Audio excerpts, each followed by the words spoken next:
Saskatoon began as 3 neighbourhoods. It was Riversdale, Nutana, and what we call downtown today. And that was in and around 1905. And when we first started keeping records of grocery stores in the city, in about 1910, there were 20 grocery stores in and around the downtown Riversdale area. And at the time, suburban developments didn't exist, so there were no grocery stores really outside of those areas. Sort of towards the late 70s, early 80s, that started to change. Suburban development continued to grow. There was what we call sprawl, where the city just kind of pushed outward. So in the beginning, grocery stores were sort of little mom and pop setups.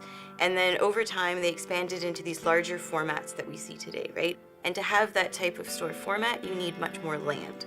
And land outside of the downtown areas is cheaper. And as people moved outward, it tended to be people with higher incomes that bought bigger houses, moved towards the edge of the city, and grocery stores basically followed them. So by 2010, what we see in Saskatoon is that there were 38 grocery stores in the core neighborhoods in central Saskatoon, and 78 in the suburbs and in the periphery of the city. My name is Sugandhi Del Canto. I am the president of the City Centre Food Cooperative. I am also a PhD student in the Department of Community Health and Epidemiology at the University of Saskatchewan, and my PhD research is on built food environments in Saskatoon. And in food research, we use 3 terms. We use food deserts, and that means an area where there isn't access to healthy food. We use the term food swamp, where there's an excess amount of unhealthy foods. And there's a new term, food mirage, which means the illusion of access to food. And so Saskatoon is really a city of food deserts and food swamps, and sometimes there's an overlap between the two, where you can have neighborhoods that would qualify as both a food desert and a food swamp, and certainly you see that in central Saskatoon and in the core neighborhoods. In November of 2015, the Loblaws Corporation closed its chain of stores called Shop Easy, and there was one located in City Park. And when that closed, that was the only grocery store that had been in the sort of City Park downtown neighborhoods. And then in February of 2016, the Good Food Junction closed, and that was the only grocery store for most of the core neighborhoods. And so what ended up happening is that between, 4 months, 25,000 people or more lost access to a walkable grocery store. When we first found out that the Shop Easy was closing, we were upset. We wondered where we would get food next, how far we'd have to travel, and after we were upset, we were mad. We were super mad that the only grocery store within walking distance for thousands of people had closed. We were upset that several months later, another grocery store had closed.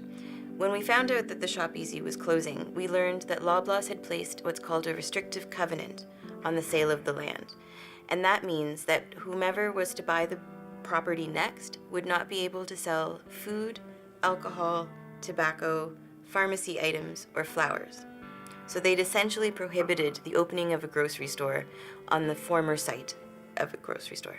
You see it across Saskatoon. You see it in Riversdale. You see it in the City Centre Church on 20th, where that was clearly once a grocery store. And that was a place where there was a restrictive covenant. And this is how you see the rise of food deserts and the growth of food swamps across the city. And you see it especially in low-income neighborhoods. You see it in central Saskatoon. You see it in areas that have a higher proportion of seniors, of newcomers, of low-income families, and students without vehicles. So what you have is corporate practices that perpetuate this inequity, if you will, amongst the most marginalized people in our society and among those with sort of the least mobility options. We were just frustrated with the bigger picture of it all, that why couldn't a densely populated neighborhood like City Park or the surrounding neighborhoods, why couldn't we sustain a grocery store? Why would Loblaws close an otherwise profitable store? Why do corporations keep dictating our access to food? And so there were a bunch of us who were just like, this isn't right. This is actually really quite annoying, and we're hungry. And so that's how the idea for the City Centre Food Co-op kind of grew. It was a combination of fighting the restrictive covenant that Loblaws had placed on the sale of the land, and also getting to thinking about, well, what is there beyond corporate food access? What are some other models or methods or ways in which people access food? And there's a number of different examples across Canada, across the world, of like-minded community people who got together for whatever reason and wanted to see if there were different ways to support their community's access to food. We have since partnered with CHEP, which is the food security program in the city, and they have been fantastic. They support us in a pop-up produce market, which we run every other week at the Community Service Village downtown. And CHEP provides us with fruits and vegetables, which we sell at super affordable prices. We don't know what the solution is, but we feel like we have to try. Through these initiatives like the pop-up produce market, through efforts to mitigate these effects of food deserts and food swamps that are very real in the city. Because at the core of it all, we believe that access to food is a basic human right, and that shouldn't be at the whim of corporations to decide who gets access to food. And because that pop-up produce market has been really successful, we've gotten really good reception from the community, it's kind of emboldened us to think, well, what else can we do? What else is out there? Wouldn't it be great if in downtown, in a vibrant neighborhood, in one of the most densely populated neighborhoods in the city, if we could have a community-owned grocery store?